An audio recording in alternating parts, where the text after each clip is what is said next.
At the conclusion of Term 3 this year, I actually completed my 7th year at the helm of our fantastic school. And much of the educational research I had read before receiving the honour of being appointed Rector at King's indicated that to effect a significant and sustainable cultural change in a school, it actually took 7 years. And so I guess it was with some interest that I took a brief respite on the last holidays and headed to my favourite holidaying spot, which is Queenstown. And I found myself sipping on a cold Pepsi Max,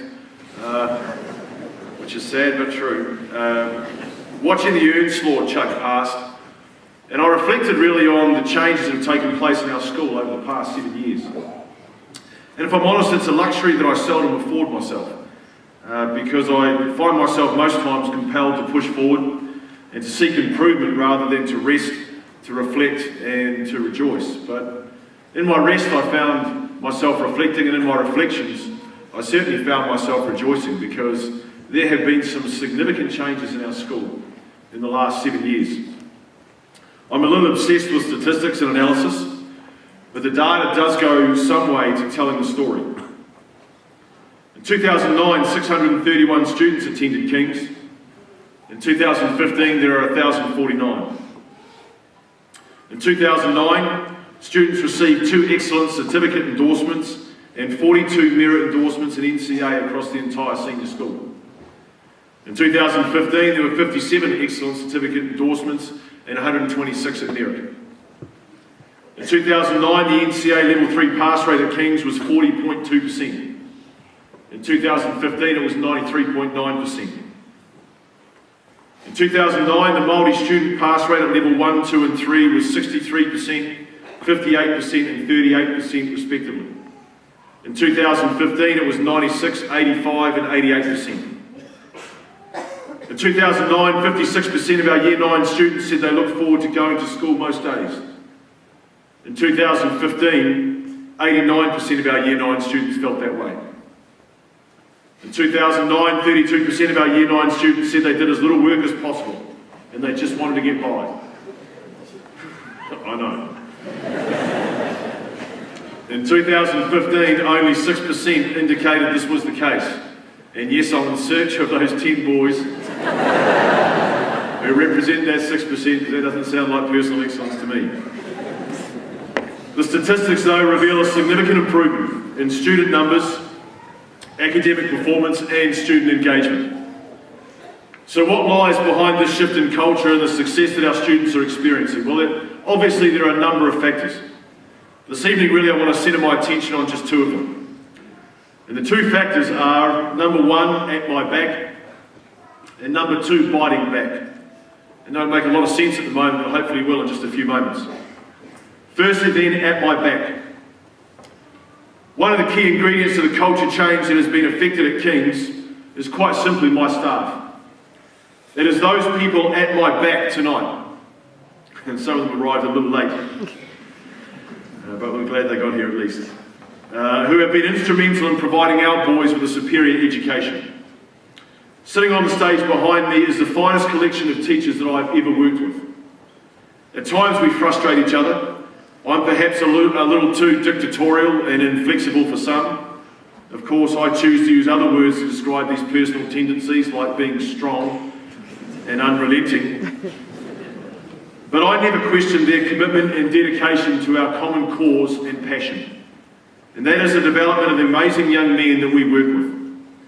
NCA has its strengths and its challenges. One of the greatest challenges for both the students and the staff is the seemingly never-ending cycle of assessment and reassessment. The hours associated with teaching, assessing, providing feedback, reteaching and then reassessing have increased exponentially in recent years. And yet still my staff remain staunch in their commitment to ensuring that every boy gets the opportunity, and where necessary is driven, and sometimes they need driving, to reach his level of capability despite the personal cost the staff bear in terms of their time and energy.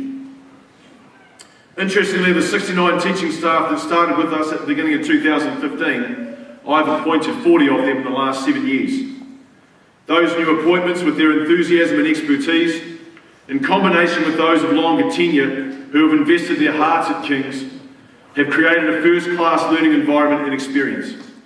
And the Year 9 students reflected this in the annual engagement survey. 100% of them said they had a lot of respect for their teachers. And 99% said that most of my teachers like me. That's always a good one. National average, interestingly enough, was 76%. I am acutely aware that the spotlight often shines on those up the front and out the front. But the real heroes and the agents of change are at my back. It was then with great sadness this year that we lost two stalwarts of the King's teaching and support staff. The passing of Ken Bishop, a good friend of mine, formerly an assistant principal, latterly an HOD and always a fantastic man, and the mercurial Warwick Larkins of Fox Hall, sports coordinator and president of the Old Boys Association, left in their absence significant holes, and in us a heaviness of heart. I do know that both of those men were extremely proud to be part of the Renaissance of Kings in recent years. So one of the key factors then is at my back. It's about my staff. One of the other key factors is biting back. And that's not about Luis Suarez. It's actually about my boys. And they're sitting out in front of me tonight. It was Blaise Pascal, the French mathematician and philosopher, who wrote in the mid-1600s, "Nothing is as approved as mediocrity. The majority has established it, and it fixes its fangs on whatever gets beyond it, either way." It is my view that this assertion and observation made by Pascal more than 400 years ago still rings true today. Largely, mediocrity is deemed appropriate in society. Sadly, mediocrity is often approved in our workplaces, and generally mediocrity is acceptable in a school context. After all, you don't really want to stand out from your peers because it's just not all that cool. Mediocrity is the currency. And as Pascal states, when you try to move away from mediocrity, the majority of people, those who are content with being mediocre, and who don't want to be rattled or raised from their malaise, they sink their fangs in and seek to take a bite out of those striving for something better. Their sole purpose simply to discourage and disable excellence for the sake of protecting mediocrity. And let me assure you, the fangs have been fixed in the King's direction, and where possible, embedded in our hide for some time.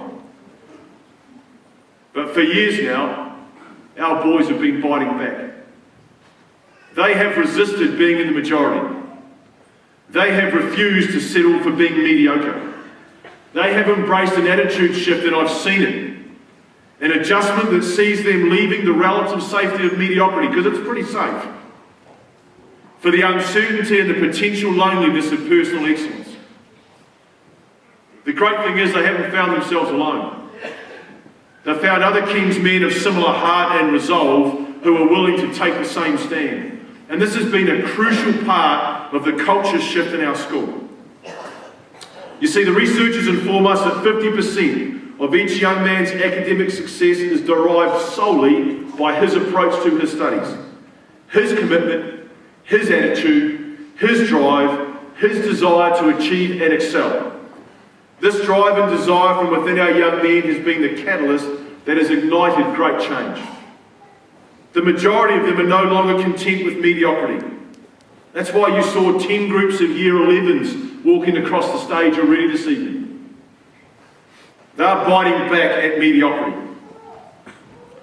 And for me, it's exemplified in the number of students at level 1, 2 and 3 who are striving for excellence certificate endorsements. I made the commitment on the back of those results in 2009 to meet in 2010 with every student who was striving for excellence in NCA and to meet with them on an individual basis. In 2010, that proved to be a reasonably simple exercise. For example, of the entire Year 11 cohort, only 10 students wished to meet with me in that particular year. The landscape's changed. Because in 2015, while extending the same offer, 93 students at Year 11 opted to meet with me this year in pursuit of excellence. The honest truth is, some of them never possessed the capability, but they all expressed the desire. the desire to be excellent and not just mediocre. I can't express to you boys how proud I am of you for the courage that you continue to show and the willingness you possess to stretch and to push yourselves. And I want you to understand tonight, you are the reason. You're a big part of the reason for the change in our school, in your school. Your desire to bite back and not accept mediocrity. Man, I'm proud of you guys. I can't conclude tonight without addressing one final issue, and David has already mentioned it, and this is going to sound familiar, but I've got to have my say. We have experienced this distaste for excellence firsthand in 2015 as a school and as a community. Having emerged from the shadows of mediocrity, our desire for the pursuit of excellence has made us popular with parents who want something better for their sons, and unfortunately at the same time, ostensibly unpopular with many others. The most difficult of these for me to reconcile and digest is our unpopularity within the ranks of the Ministry of Education. Instead of celebrating the success of our young men and looking to replicate some of the programs and systems that have yielded that success, the response of this body, charged with promoting and providing excellence in education, has been a very strong desire to limit the number of students coming to King's. More than that, their expressed and openly stated intent was to reduce our school roll below 945 students. I mentioned already we have 1,050 on the roll at the moment. From my perspective, and I realise some would consider it to be a slightly tainted one, this stance from the Ministry of Education reflects the very fangs Pascal spoke of. Those fangs materialised in the form of a threat to impose a limited statutory manager if the school did not comply with the Ministry's direction relating to an unjustifiable and irreconcilable enrolment scheme. Frankly, we had no choice, and so we bit back. What ensued was a costly, illogical and unnecessary exercise, but ultimately one we could not step back from if we're to continue to offer this culture of excellence to more boys and not fewer. Thankfully, those in positions of power in Wellington, who did not have the same thinly veiled agendas as those here at home, sought to resolve these issues, and we voided a date in the High Court. During this entire process, the support from our community was outstanding. And I wish to mirror and echo David's words and thank each of those who wrote and spoke words of encouragement and encouraged us to stay in the fight.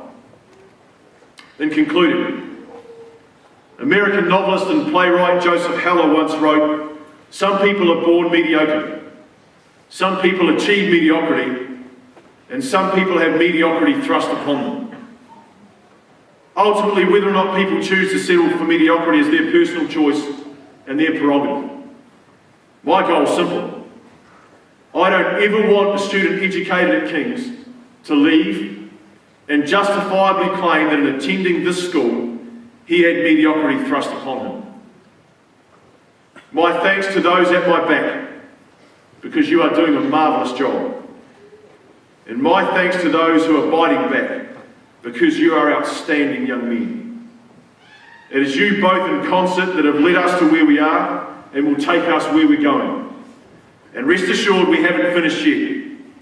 There is more improvement possible, there are more gains to be made, there are more victories to be won. And that's enough from me.